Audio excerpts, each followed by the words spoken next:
Então, boa tarde a todos que estão aqui presentes para ver Furno falar com a gente hoje sobre MTLS, um tema que está bastante em voga justamente pela questão de segurança e camadas de segurança para a sua web application, a sua aplicação web.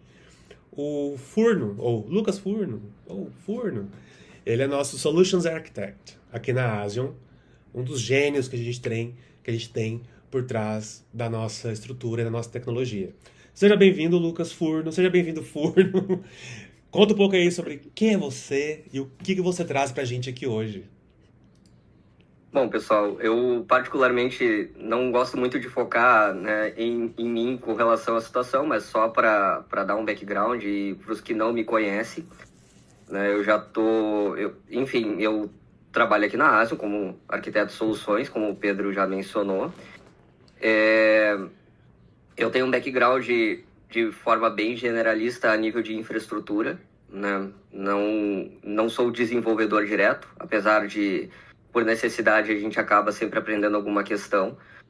Nos últimos anos, bem mais focado a nível de segurança, até pela situação dos clientes que normalmente a gente atende na ASIO, mas de forma geral, assim, né, só para o entendimento do meu conhecimento, já trabalhei desde o suporte básico até atendimento de campo, monitoramento, infraestrutura em geral, gerenciamento de servidores, servidor de e-mail, e por aí vai, né? Até antes de entrar na ASIO, já trabalhei com times de DevOps, mais especificamente, né, com justamente a parte de CI/CD, auxiliando na geração de código e implementações mais ágeis, inclusive para acelerar tanto o desenvolvimento quanto para reduzir problemas de produção, né, de sustentação.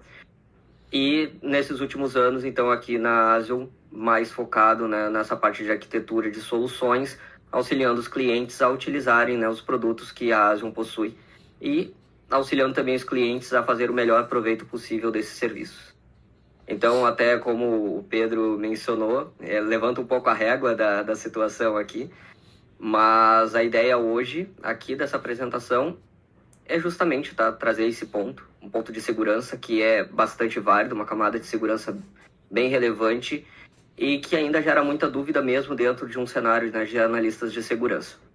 Então, Pedro, não sei se tem mais algum ponto a nível de apresentação, senão já iniciamos por aqui também. O palco é todo, o palco é todo seu. Então, tá bom.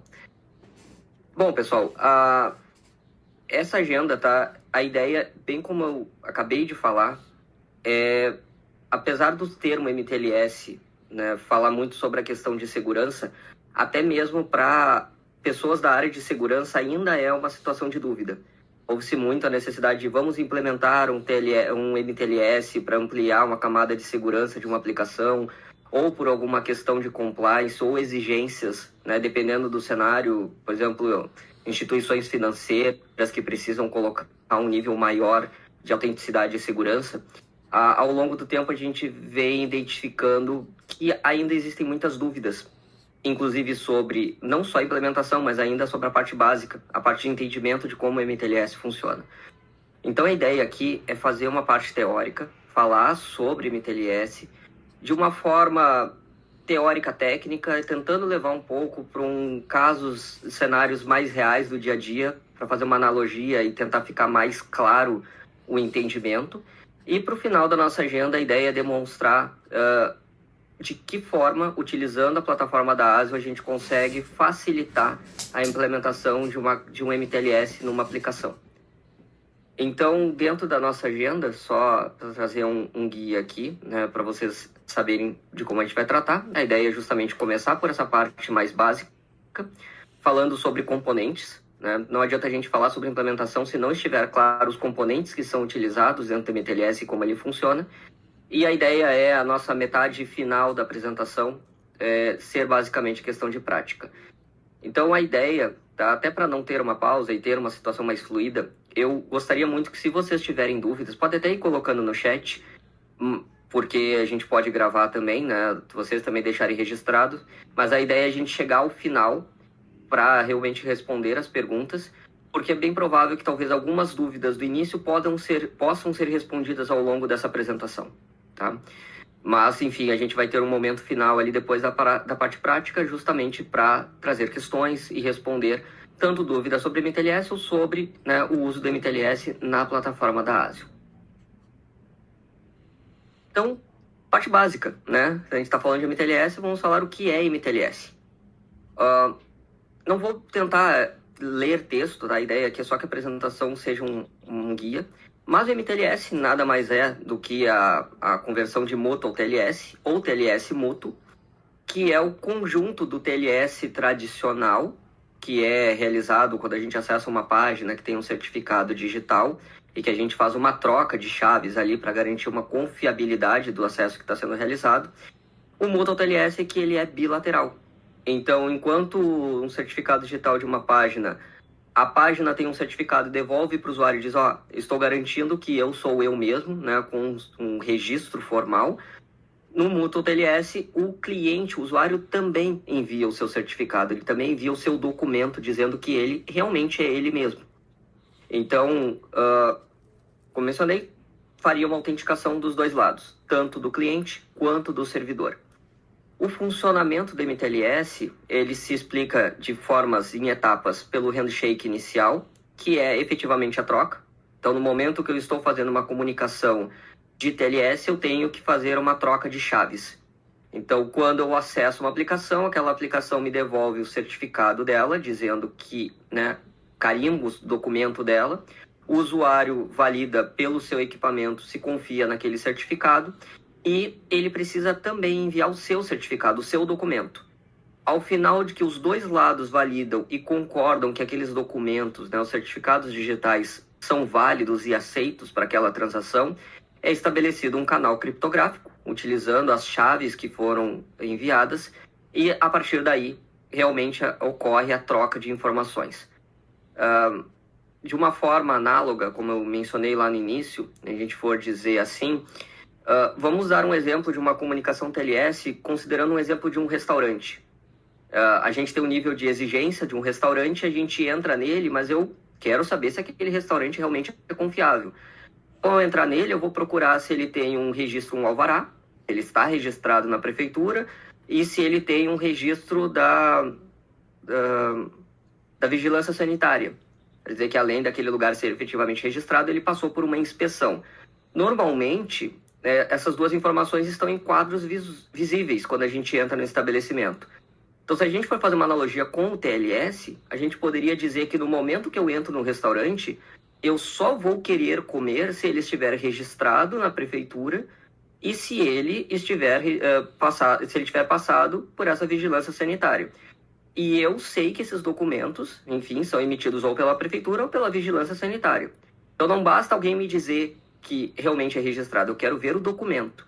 Então imaginem que o certificado da minha aplicação, que seria o meu restaurante, são esses documentos registrados, carimbados por um órgão que eu confio, que eu acredito que realmente fez esse trabalho. E uma analogia com relação ao próprio MTLS seria o nosso atendimento muitas vezes numa instituição bancária.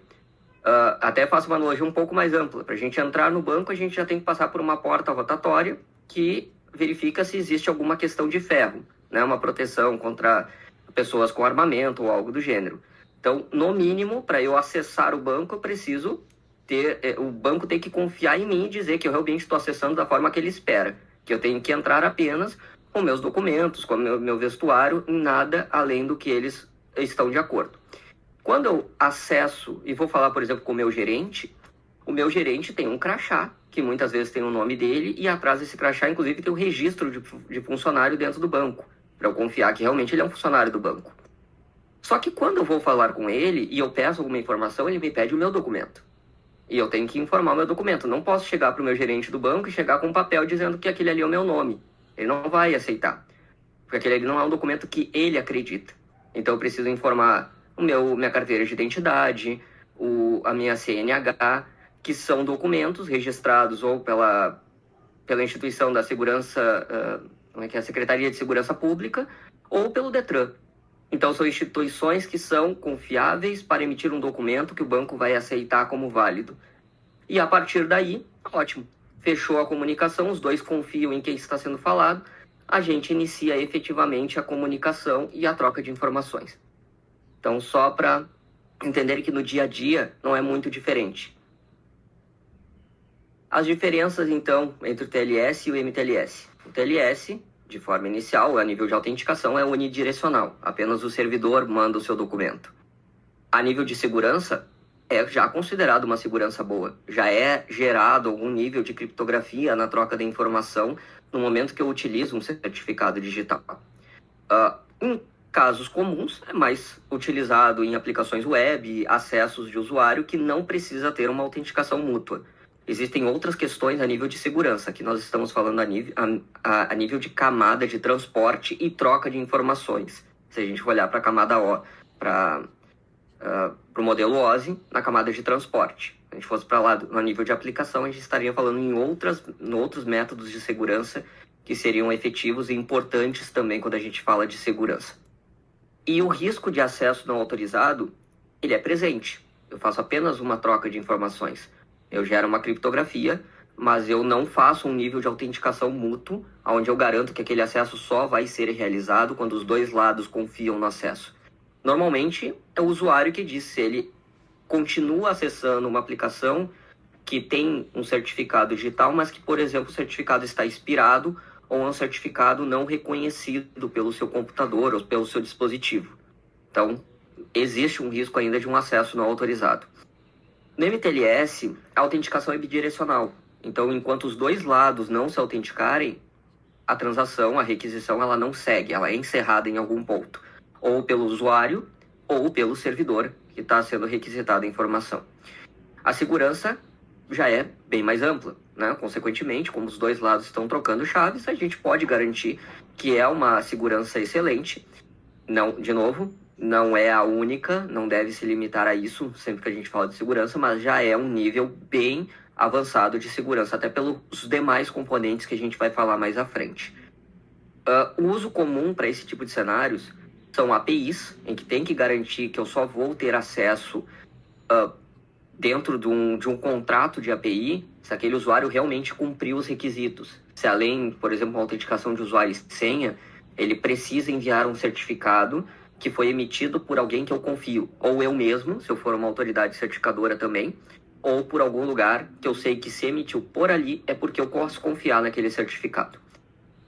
Microserviços, até mesmo, né, dentro de um ambiente de Kubernetes, cada microserviço pode ter o seu certificado e eu garantir que eu só aceito o acesso entre os microserviços daquele formato, quando justamente não tem sentido direto uma autenticação de usuário, porque é uma transação entre sistemas. Então, a troca de certificado já garante que eu realmente só estou aceitando a comunicação de quem eu coloquei na minha lista como confiável. E sistemas bancários, como a gente até mencionou antes, mas o próprio Open Banking. O Open Banking, os bancos hoje se comunicam a partir de certificados que são emitidos por uma autoridade certificadora dentro de toda uma premissa do Open Banking de autorização.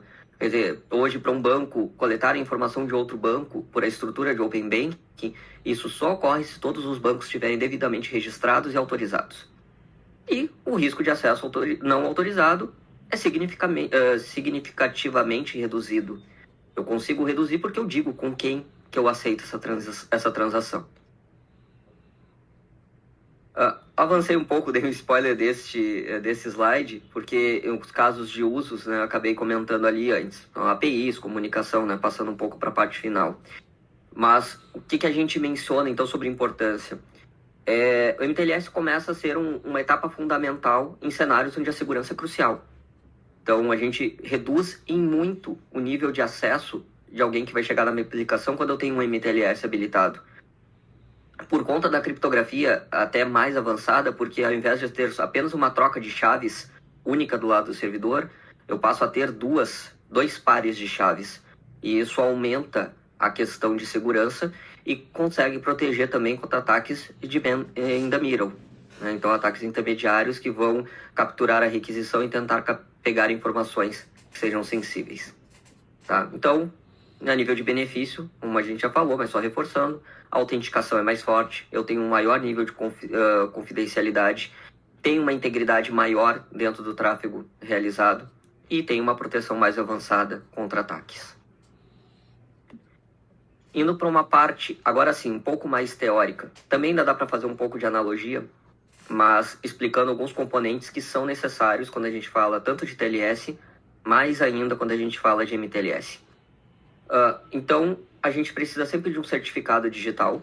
Esse certificado digital, normalmente ele é composto por 2 chaves, como eu falei, um par de chaves.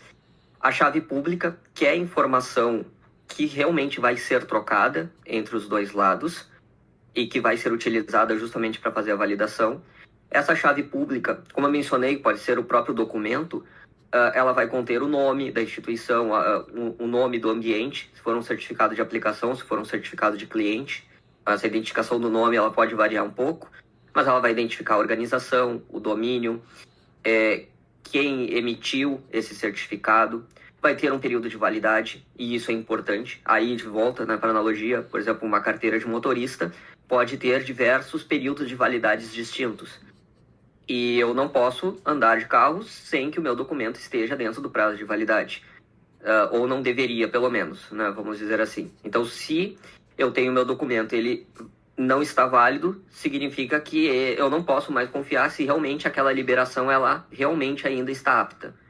Então, por isso a importância da data de validade, ela é um dos pontos de validação.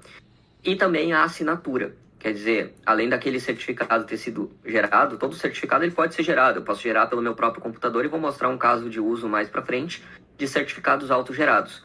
Mas um certificado que foi gerado, por exemplo, no meu computador, ele não vai ser confiável para o computador de uma outra pessoa ou de um servidor, por exemplo. A não ser que aquela pessoa coloque lá na lista e diga que efetivamente aquele certificado é autorizado. Então nós temos diversas autoridades certificadoras, e já pulando para o próximo componente, que são reconhecidas para emitir certificados de diversos tipos. Certificados de aplicação, certificados de cliente. Existem inúmeros cenários de tipos de certificados distintos, que não é o grande foco da nossa apresentação hoje.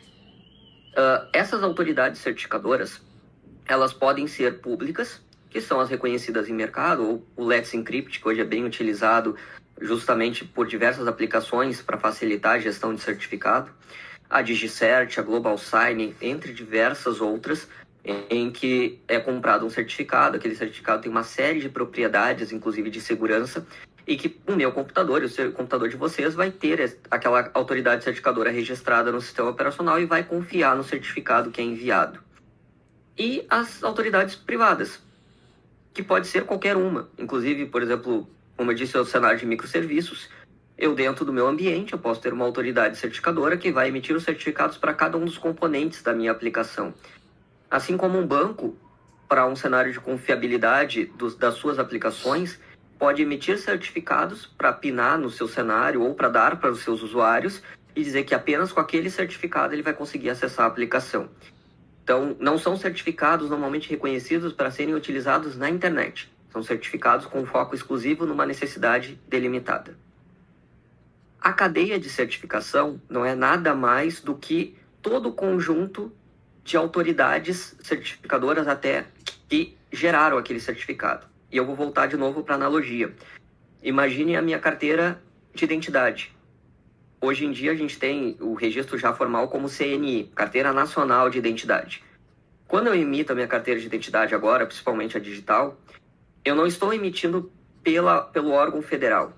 Eu estou emitindo pelo órgão estadual, pela Secretaria de Segurança Pública. Por exemplo, eu estou no Rio Grande do Sul, então a minha carteira de identidade vai ser emitida pela Secretaria de Segurança Pública do Estado do Rio Grande do Sul.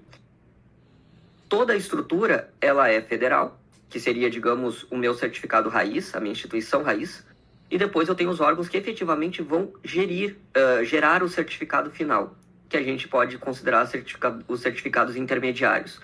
Eu posso ter mais de um, inclusive. Não obrigatoriamente eu tenho um certificado raiz, um intermediário final. Eu posso ter diversos intermediários, dependendo do cenário de segurança que é emitido.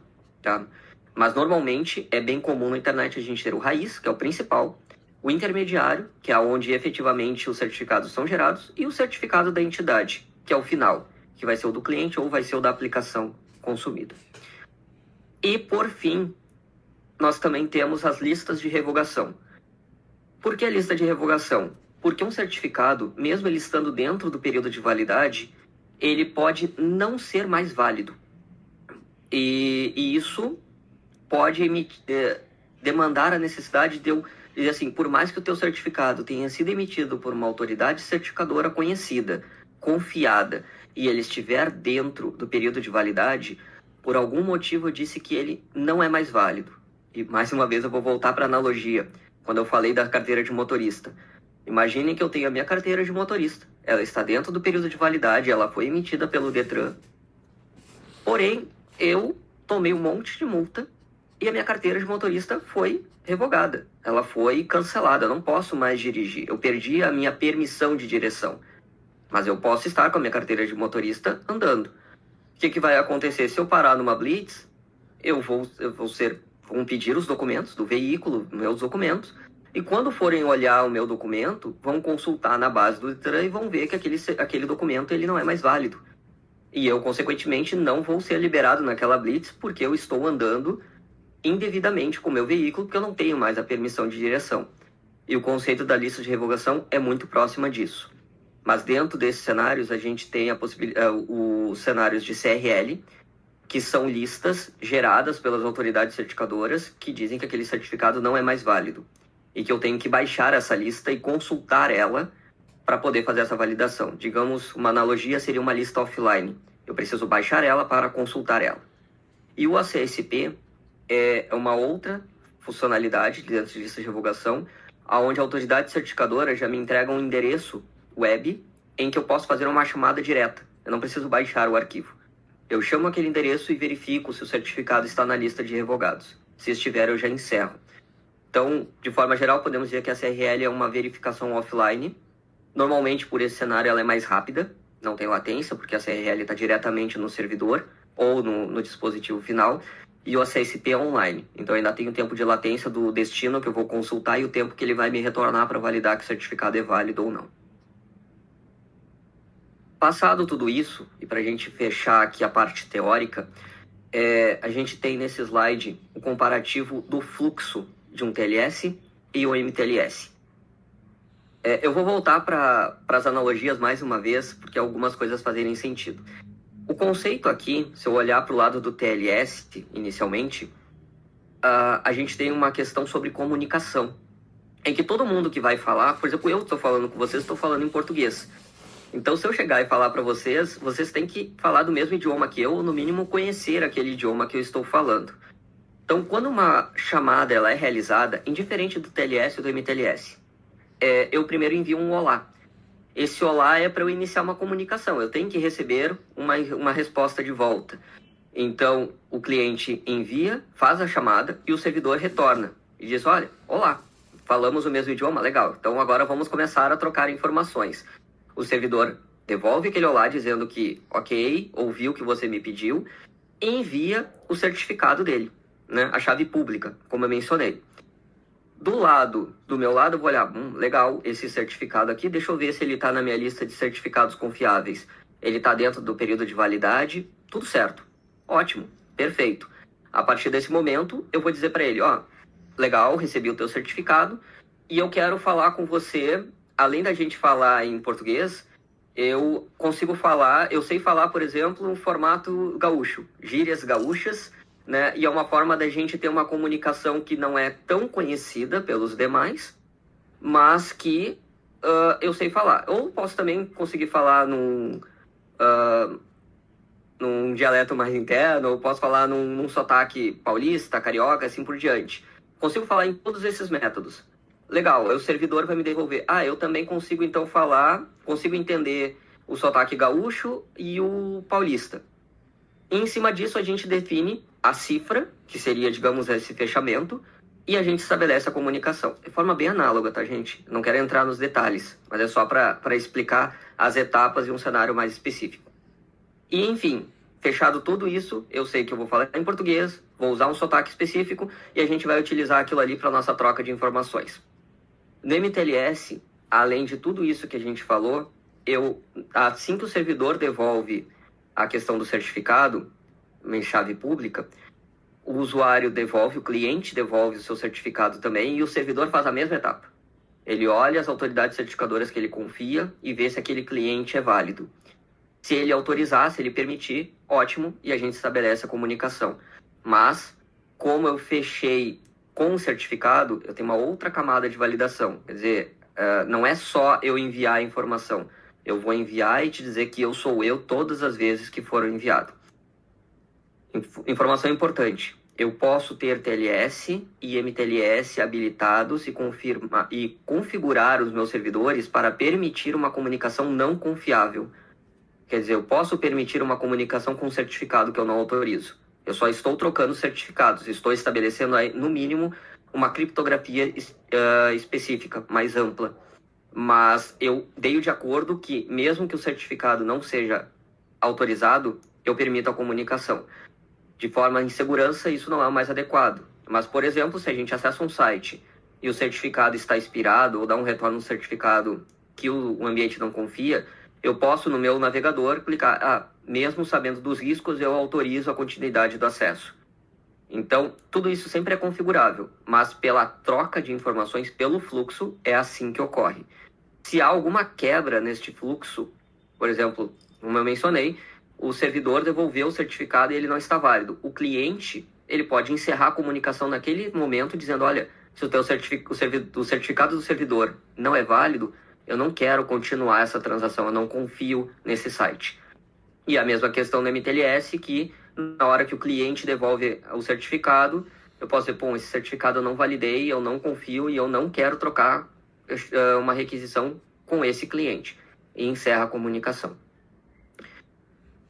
De parte teórica, gente, isso é o mais importante para fazer sentido os próximos passos. Detalhe, TLS e MTLS é a camada 4 do modelo OSI. Então, nós estamos falando da camada de transporte. É antes da aplicação.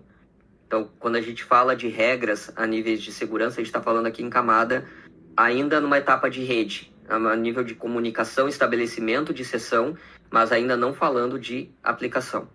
E isso é importante também o entendimento para o próximo passo agora, quando a gente for falar na prática. Então, avançando. Falando sobre MTLS na prática e aonde a Asion pode auxiliar vocês com a implementação da camada de MTLS à frente das aplicações. Na Asion nós temos dois possíveis modelos de configuração de MTLS. O MTLS Enforce, ou forçado, como preferirem falar, que é onde se o requisito de comunicação não for aceito, quer dizer, o certificado enviado pelo cliente não for validado pela autoridade certificadora ou não estiver dentro do seu prazo de validade ou estiver revogado, eu vou encerrar a requisição. Não importa em qual endereço da aplicação. O modo enforce é aquela aplicação exige que MTLS ocorra em qualquer endereço, em qualquer rota. Isso não é configurável no momento que eu coloco em modo enforce. Mas pode ser necessário que a minha aplicação só exija MTLS em algumas rotas. Por exemplo, um API Gateway pode não necessitar exatamente de MTLS em todas as suas APIs. Algumas vão ter e outras não. Então é possível utilizar o MTLS permissivo. O modelo permissivo, a gente adiciona, ele vai fazer a validação na camada 4, vai fazer a troca de chaves e vai capturar o estado da validação do certificado. Ele foi validado, se o certificado foi enviado ou se o certificado enviado não foi validado. Seja porque está expirado, seja porque está revogado ou porque a autoridade certificadora do certificado utilizado não está autorizada na aplicação. Então, todos esses cenários podem ser utilizados, assim como também quando for necessário dar uma resposta customizada, que é o outro item. Então, por exemplo, o modo enforce, ele vai devolver estados de encerramento de requisições pelo padrão de RFC. Então, se um certificado é enviado e ele não é validado, a requisição é encerrada com o status code 495. Se um certificado é enviado, não é enviado, ele vai encerrar a requisição com o status code 496. São os status codes padrões para isso. Mas, por cenários de compliance, muitas vezes eu não posso encerrar a requisição sem nenhuma informação. Eu preciso devolver uma informação para esse usuário que tentou acessar a aplicação. Então, é possível criar uma regra de resposta customizada dentro da Edifier ou da Asion, em que você diz exatamente qual é a mensagem, inclusive pode alterar o status code que vai voltar para o usuário. Não precisa ser exatamente esses que a gente mencionou. Por a Asion estar num cenário de proxy frente à aplicação, As informações capturadas do certificado digital do cliente, elas podem ser enviadas, e normalmente devem ser enviadas para o servidor destino, até porque a Asium não armazena essas informações em log. Então, por cenários de auditoria, cenários de controle e até mesmo de informação do usuário, que muitas vezes, como eu mencionei, no modo permissivo, pode ser que você queira que a Asium faça a camada de validação do MTLS para não largar essa carga para dentro do servidor de você, mas o usuário é autenticado pelo certificado que ele utilizou. E aí é necessário que esse certificado seja enviado para a origem para você autenticar aquele usuário e devolver, estabelecer a sessão com ele. Então nós temos diversas variáveis de MTLS que podem ser configuradas na Asium para enviar esses dados para o servidor. E além disso, na Asium é possível utilizar então o CRL como lista de revogação de certificado. Atualmente nós não temos ainda a CSP disponível, mas por um cenário de necessidade, se for preciso fazer uma validação de revogação, é possível baixar a CRL da autoridade certificadora, incluir ela na Asium, e a partir do momento em que o acesso é realizado, além das validações básicas, é também validado contra a lista de revogação. E agora vamos efetivamente para a prática. Então, eu já preparei um ambiente, tá, para não partir tão do zero, senão a gente teria muito tempo aqui para colocar. Eu vou demonstrar para vocês um ambiente que já está criado na Asium. A gente vai habilitar o MTLS nele. E também já criei alguns certificados, uma autoridade certificadora, tá? Autoassinada. 2 certificados de cliente. Um deles já está revogado. E também tem um certificado que não foi emitido por essa autoridade certificadora. Quais que são os passos que a gente precisa fazer quando a gente fala de MTLS na Asium? Só um adendo antes de eu começar. Atualmente na Asium, se você criar uma conta pessoal, né, para utilizar a solução, hoje nós já estamos disponibilizando o Asium Console, que é o nosso front-end novo de gerenciamento das aplicações na Asium. Mas nós ainda temos o nosso ambiente que ainda está em uso por vários clientes, que é o Real Time Manager, que é acessível pelo manager.asium.com. Se você fizer uma conta hoje, você pode utilizar os dois. Por padrão, toda a nossa documentação já está referenciando o Asium Console, porque vai ser, né, em breve, a nossa única interface mais otimizada, uma série de recursos a mais que a gente tem. Mas eu vou demonstrar em alguns momentos ambos, justamente por uma questão ainda de ajustes das plataformas. Então, o primeiro passo que eu preciso fazer quando eu vou subir uma estrutura de MTLS na Asium, eu preciso dizer quem são as autoridades certificadoras que a minha aplicação vai utilizar para validar o certificado do cliente. Então, aqui no menu da esquerda, eu venho até Digital Certificates, dentro da seção de Add Libraries, e eu adiciono um certificado do tipo Trusted CA Certificate. Então, bem como o nome diz, né? Autoridade certificadora confiável. Eu digo certificado é que eu vou incluir aqui na Asium a chave pública, que a gente falou lá no cenário inicial. Eu vou trazer a chave pública do meu certificado da autoridade certificadora. Então, os certificados, só para mencionar, vou dar um clear aqui. Eu dentro da minha pasta, eu tenho o meu certificado da autoridade certificadora neste arquivo. Dentro da pasta, aqui, root CA CRL. Então, ca/root ca.crd. Vou pegar a minha chave pública do meu certificado, da minha autoridade certificadora, e vou incluir aqui dentro. Ah, claro, e eu tenho que dar um nome para o meu certificado. Eu vou colocar aqui como root CA, mas, por exemplo, se fosse uma autoridade certificadora pública, a gente poderia colocar aqui o nome da autoridade certificadora. E também, quando é uma cadeia de certificação, se eu tenho diversas autoridades certificadoras confiáveis, é só eu incluir os demais na lista. É só colocar uma abaixo da outra, sem nenhuma separação. Inclusive, em aplicações que têm diversas autoridades certificadoras válidas, quando eu faço essa importação aqui, eu trago o bundle, né? Todos as chaves públicas dos certificados confiáveis. Aqui no meu caso eu só vou ter uma, mas se fosse o caso eu poderia colocar diversas aqui.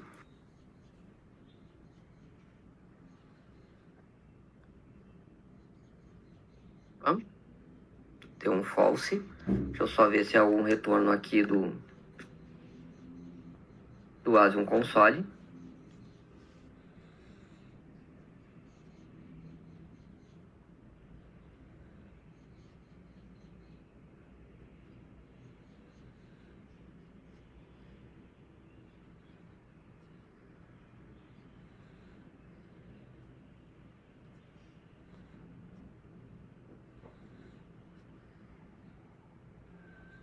Verificar se a minha sessão não caiu.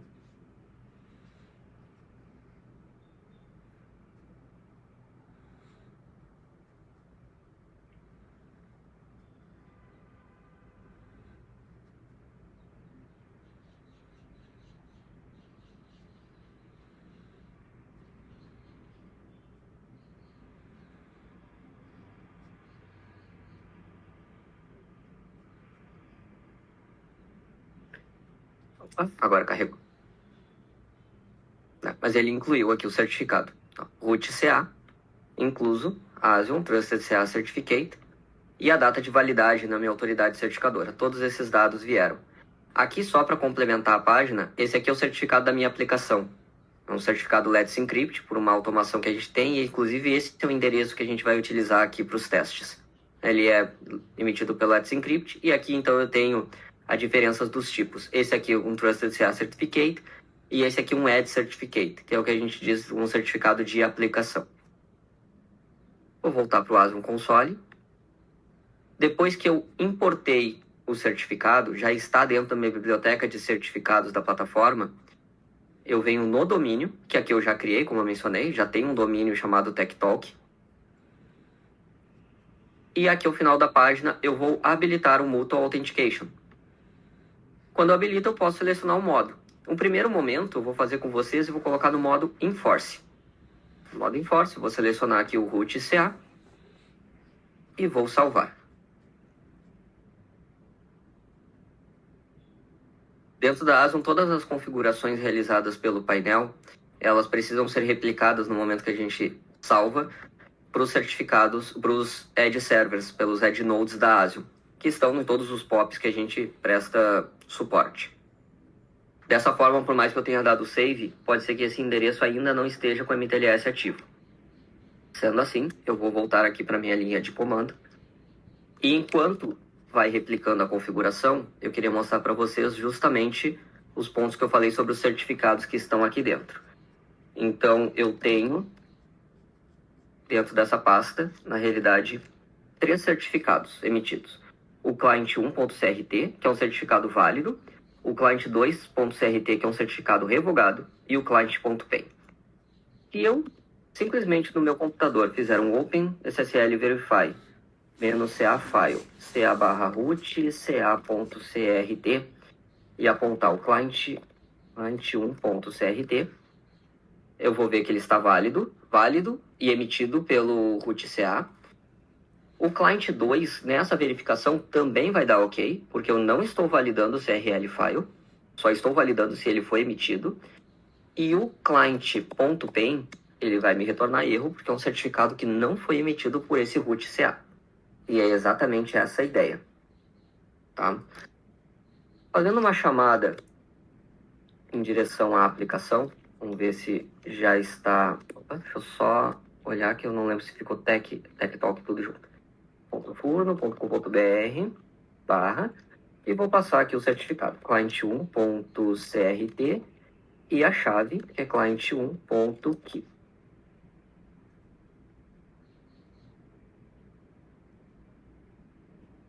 Essa chamada teve sucesso, enfim, era o esperado, porque ele é um certificado válido. Essa situação também deve ocorrer para o client 2, porque ele também é um certificado válido, porém, ele não deve funcionar para este certificado aqui, se já tiver replicado a comunicação. E foi exatamente isso que aconteceu. Como eu estou fazendo a chamada via cur, e eu coloquei o modo verbose só para mostrar todo o fluxo do TLS, como eu mencionei.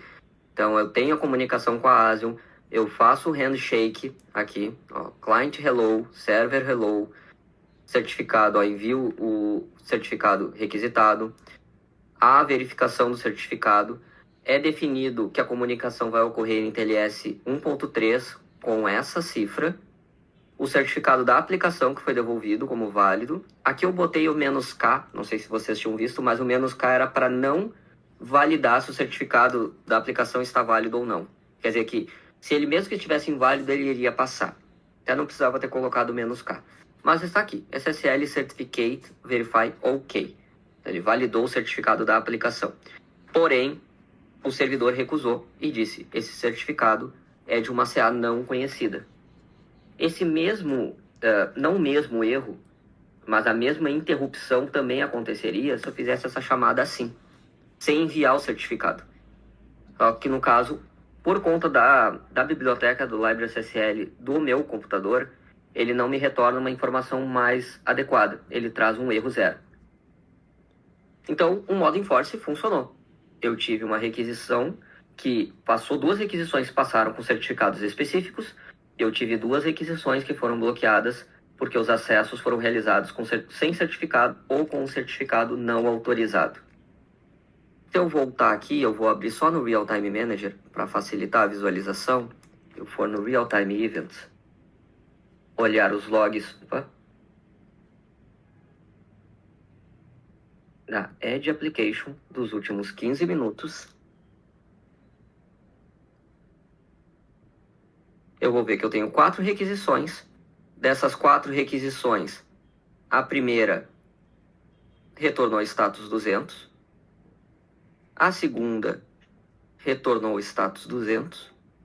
A terceira, que foi que eu enviei o certificado inválido, retornou 495, como eu tinha mencionado para vocês antes.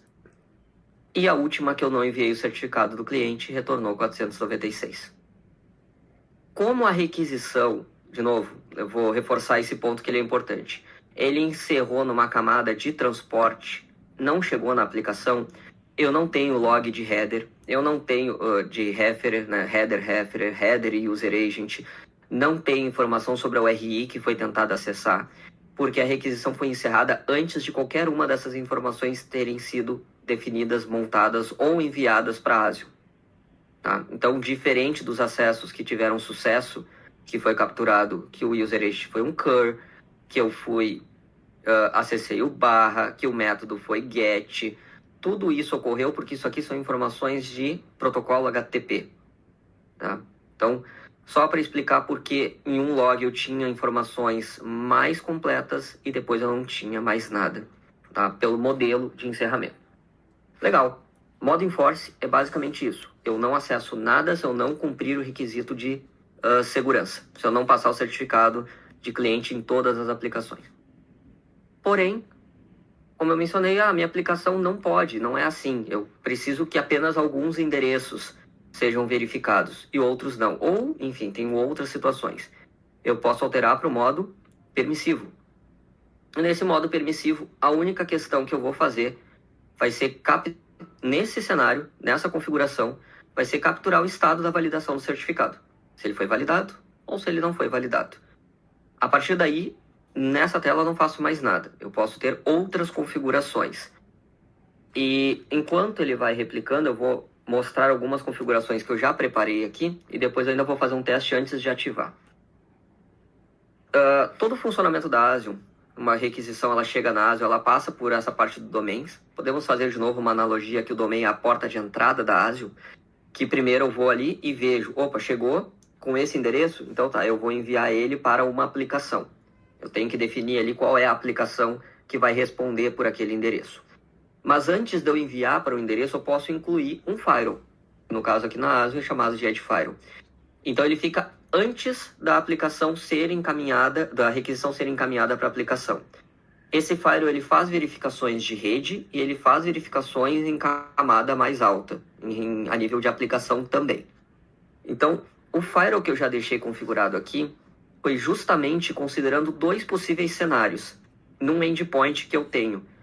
É o endpoint /post. Eu configurei que se uma requisição for em direção a /post e não for enviado o certificado de cliente, eu quero que seja retornado um status 401, uma aplicação com Content Type Application JSON e uma mensagem JSON de erro. E a outra, cria uma regra separada, porque é um critério diferente, que quando a requisição for feita para barra post, mas a validação do certificado retornar erro, ele retorna um status 403 com uma outra mensagem de erro. Tem diversas outras, mas no momento só vou iniciar com esses dois aqui para explicar para vocês. No momento eles estão desativados. Então, como a minha aplicação ela está em modo permissivo, se eu chamar agora a minha aplicação, eu vou chamar só um endpoint. A minha origem desse endereço é um HTTP PIN. Então, eu não tenho nenhum endpoint, né, uma aplicação específica, só para demonstrar para vocês alguns retornos. Então, eu vou fazer uma chamada para /get e vocês vão ver aqui algumas informações, que eu já vou demonstrar na sequência sobre as variáveis que eu estou enviando. Mas uma delas foi a validação do certificado. Esse caso aqui retornou e salvou que o certificado não foi enviado. E eu vou fazer uma outra chamada, passando aquele certificado que eu falei para vocês que era inválido. É o client.pen e client.key.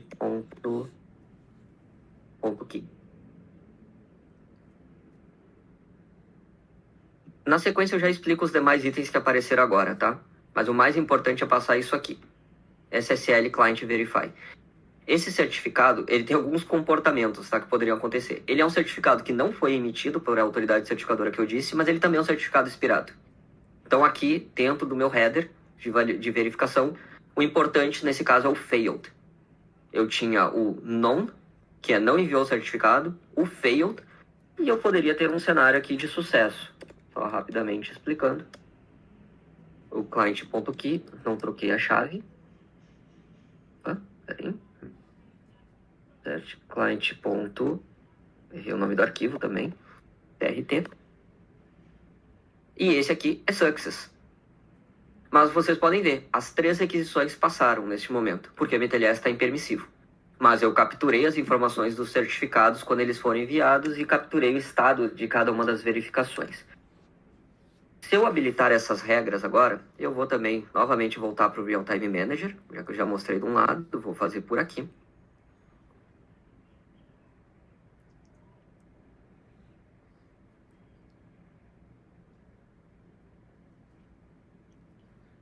Eu vou ativar as 2 regras. E no tempo que vai replicando as configurações, eu vou explicar para vocês as variáveis de MTLS que retornaram ali.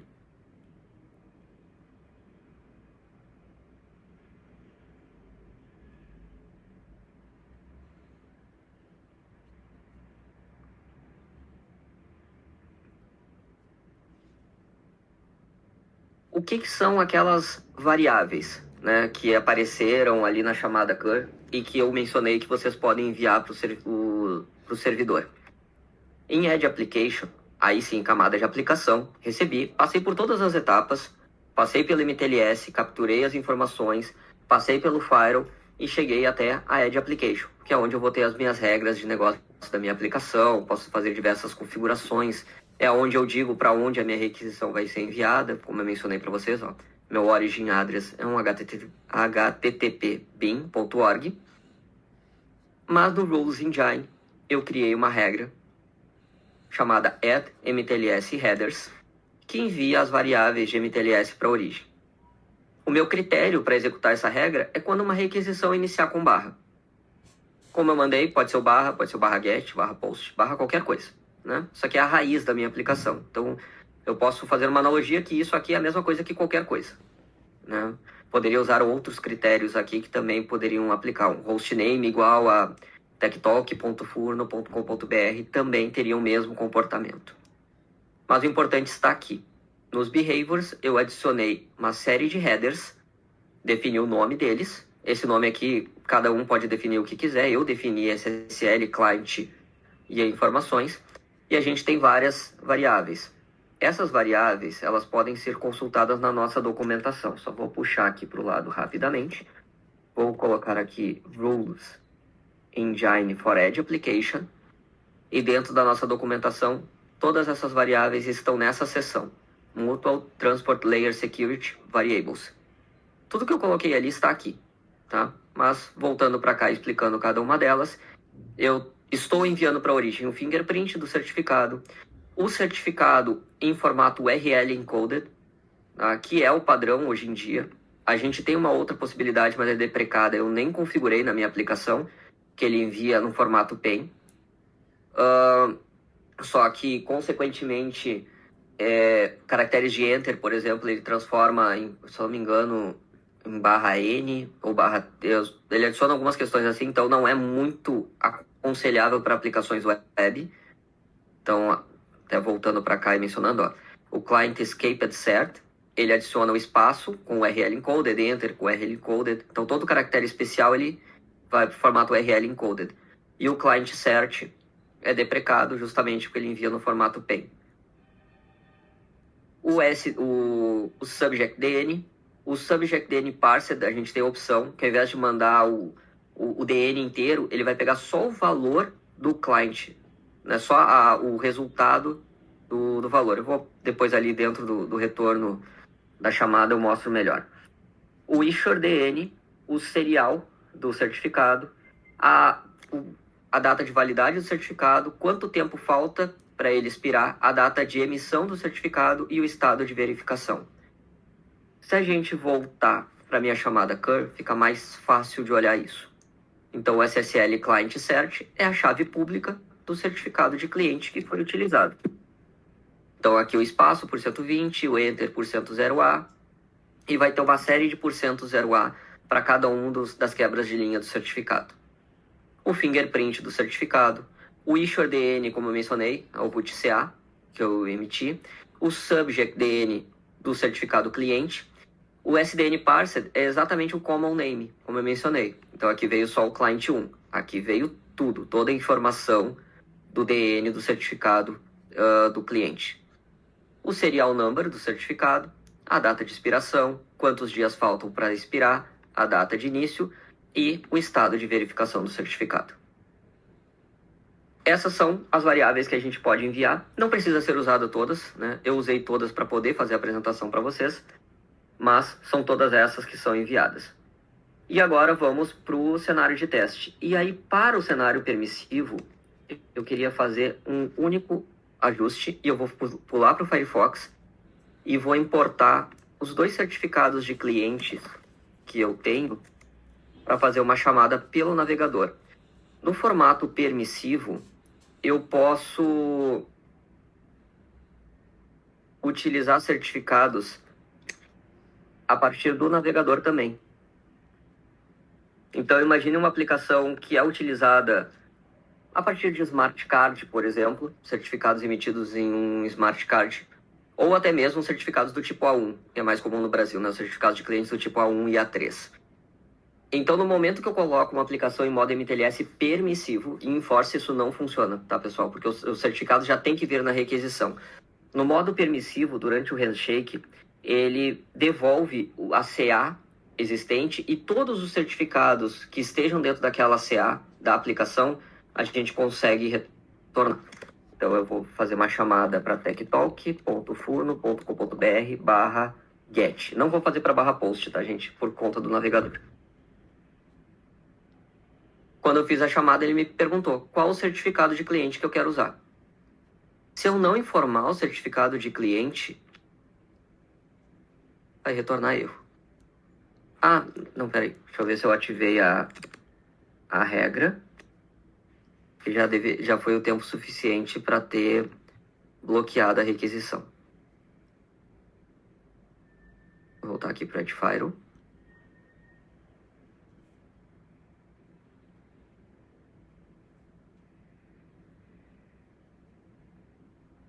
Vou só olhar os critérios novamente.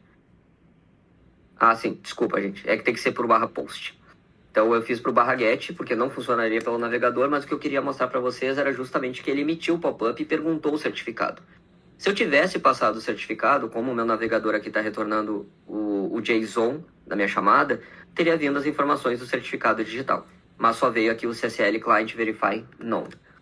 A partir do CUR, eu vou fazer a chamada agora em direção à aplicação techtalk.furno.com.br, tem que passar o "-x" post para barra post sem enviar o certificado. Vou só adicionar o verbose para mostrar o status. Ó, status 401 e o content type application JSON e erro. Acesso negado, certificado digital do cliente não fornecido. Por favor, envie o certificado válido para continuar. Isso aqui foi a informação que eu configurei. Se eu passar o certificado que eu havia mencionado para vocês, que é inválido, ele vai retornar status 403, erro, acesso negado, certificado digital de cliente inválido ou revogado. Por favor, envie um certificado válido para continuar. E atendi as duas regras de negócio. Porém, o último caso, que eu queria justamente compartilhar com vocês, a gente excedeu o tempo, eu vou tentar ser um pouco mais ágil. O client 1 aqui também, ele vai ter sucesso. E o client 2 também. Mas não é o que a gente quer.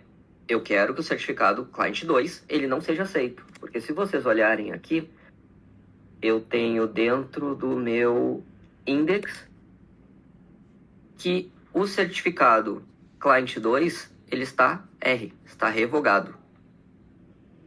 Então, como a gente pode fazer a inclusão de uma lista de certificado revogado dentro da Asium? Dentro da minha pasta, de novo aqui, eu já deixei preparado, dentro do CA, o meu CRL. Deixa eu só olhar onde é que ele está aqui. Está aqui. Então, CRL, root.ca.crl.pen. Eu já preparei o meu certificado CRL no formato PEN, que é o que é necessário passar pela Asium.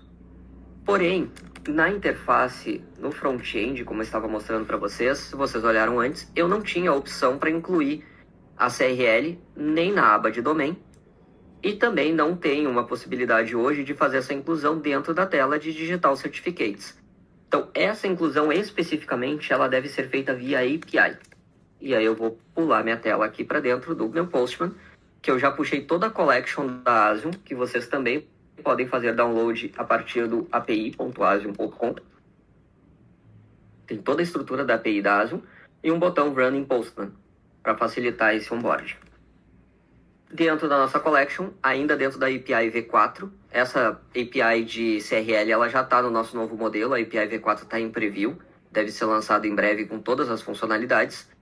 A gente tem a possibilidade de criar uma CRL. Para eu criar uma CRL, eu devo dar um nome para ela. Vou botar aqui como root CA-CRL. E eu tenho que formar o rol CRL em formato PEN.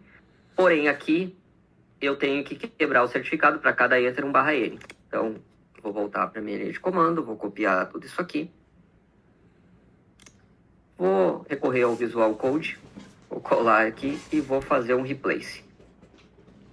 Vou pegar o Ctrl N e trocar por array. Agora eu tenho todo o meu formato, meu arquivo já definido. Vou para o Postman e vou enviar. Aqui eu já passei uma etapa, tá, gente? Não estou entrando no mérito. Eu já criei um personal token para mim, já tenho um token configurado dentro da minha collection. Aqui eu só estou fazendo a chamada, tá? Não estou entrando no mérito de explicar a API. Então, eu acabei de criar a CRL com o ID 446, com o nome root CA e a CRL. E agora eu preciso colocar essa CRL no meu domínio. Então, eu vou chamar a API V3 de domain. Vou listar os meus domains, a primeira coisa. Porque eu preciso pegar o ID do meu domain, do TechTalk. O ID é este aqui. E vou fazer uma chamada onde eu vou apenas trocar uma informação. Vou pegar o ID do meu domain, vou colar ele aqui. E aqui eu vou, só voltando para cá, desculpa, pulei uma etapa para explicar para vocês. Uma das informações é o CRL list, mas ele está null. Então, vou pegar o CRL list, vou alterar ele aqui, e a CRL list é um array, então eu tenho que colocar entre chaves o ID da CRL era o 446. Eu vou adicionar ele aqui. Opa, 446. Se eu tivesse mais de uma CRL, era só eu separar por vírgula, tá, pessoal? Então, posso ter várias CRLs, aí não precisa ser que nem no modelo, eu crio uma única com todos. Aqui, CRL é uma entrada para cada CRL. Diferente do Trusted CA, que era todo o bundle do CA na mesma chamada. Fiz o envio. JSON parse, tem um erro aqui. Ah, claro. Aspa dupla no começo.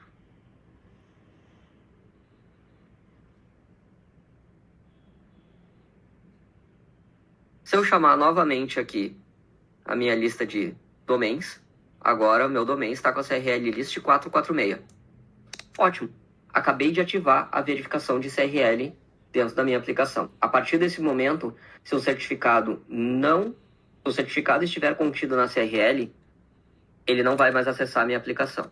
Então, claro, agora tem um tempo de replicação, mas eu vou repetir o acesso com o certificado, o cliente 2. Ó, nem demorou tanto. Ele já retornou falha. Opa, desculpa, eu tô na pasta errada. Agora sim. Ó, ainda tá aceito.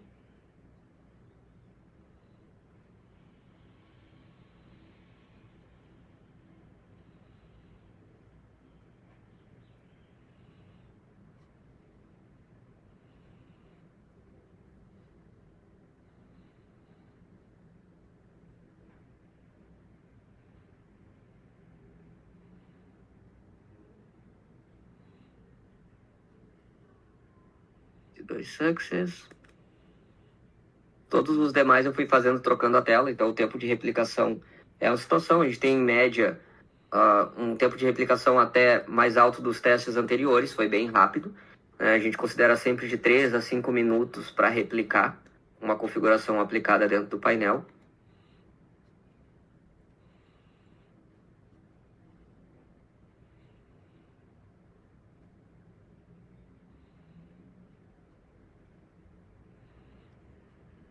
Vou só voltar para cá, enquanto ele vai replicando, aproveitar o tempo. Até peço desculpa, a gente extrapolou um pouco o tempo, tentei encerrar antes, mas o cenário aqui é bastante com possibilidade de configuração, tem alguns tempos ali de espera, né? Até se tiver alguma pergunta, alguém quiser adicionando no chat também. Deixa eu ver até se tem alguma aqui que eu já poderia responder. Ah, não, só o Marcos que colocou ali o caminho da API. Até obrigado, Marcos, por ter já adiantado com o pessoal. Vou até atualizar essa página aqui do Asm Console, não tinha ativado as regras lá, tá aparecendo aqui como inativo. O último refresh que eu dei ainda estava com o cenário anterior. Então, só o único ponto, tá? Para quem for utilizar a CRL, que aí precisa operar as aplicações mais pela API, né? Justamente para ir acompanhando. E é bem simples depois fazer a gestão das CRLs, né? Tem as chamadas de post e put, tanto para adicionar quanto para ficar atualizando as entradas. Vamos ver se já foi o suficiente para replicar. Pronto. Podem ver o chamado. Eu vou voltar na chamada aqui. Eu vou tirar o verbose agora, só para mostrar. Uma chamada em direção a post, com um certificado que até então estava como válido, retornou a mesma mensagem. Porque eu tinha mencionado que se ele falhar a verificação. Nós não temos, neste momento, uma configuração dentro do Edgefire que vá separar o log e dizer qual foi o motivo, se ele foi encerrado porque estava revogado ou se ele estava inválido. O cenário houve falha na verificação. Então, este também é um dos detalhes, né, pelo ponto da gente ter a variável, por um cenário de permissão, por exemplo, eu quero fazer a verificação de CRL daqui a pouco posterior. É possível fazer na ASIO, mas hoje o único cenário que vocês vão ter houve um bloqueio. Vai ser possível também olhar pelos logs, eu vou voltar mais uma vez também nos logs aqui, para fechar o assunto, em qual regra que a requisição bateu para ser encerrada.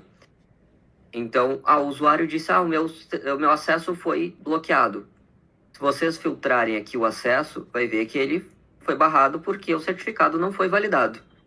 é possível fazer cenários como o que eu mencionei para vocês. Envia a chave pública, deixa eu validar se a chave pública está em direção a alguma das autoridades certificadoras. Posso bater também contra a CRL, se eu tiver CRL na minha aplicação.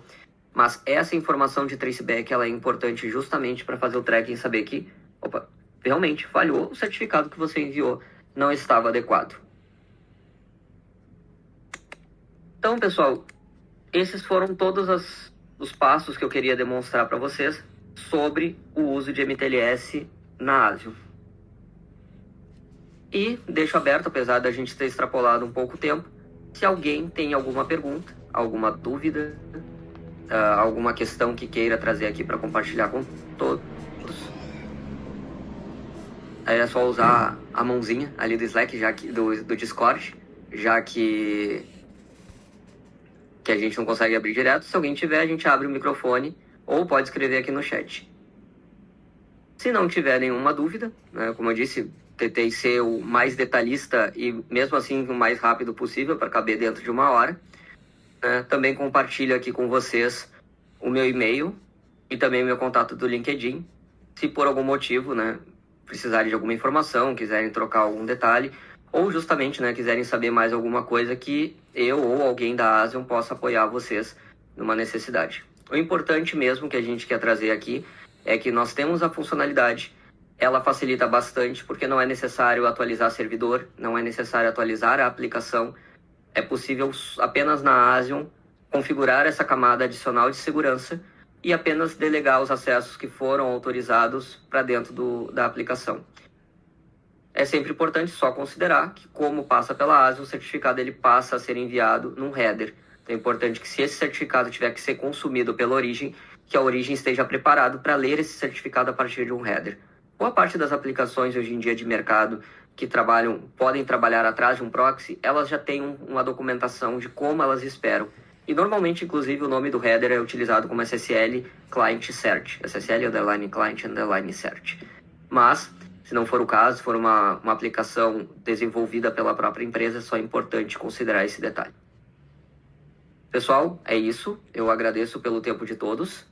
Né? Se ninguém tiver mais nenhum ponto, eu passo para o Pedro aí, só seguir com o encerramento da nossa talk. A gente que agradece, Furno. O pessoal nos comentários falando, baita aula, concordo, baita aula, muito bom. E realmente, muito bom ouvir você falar sobre um assunto tão importante assim pra gente.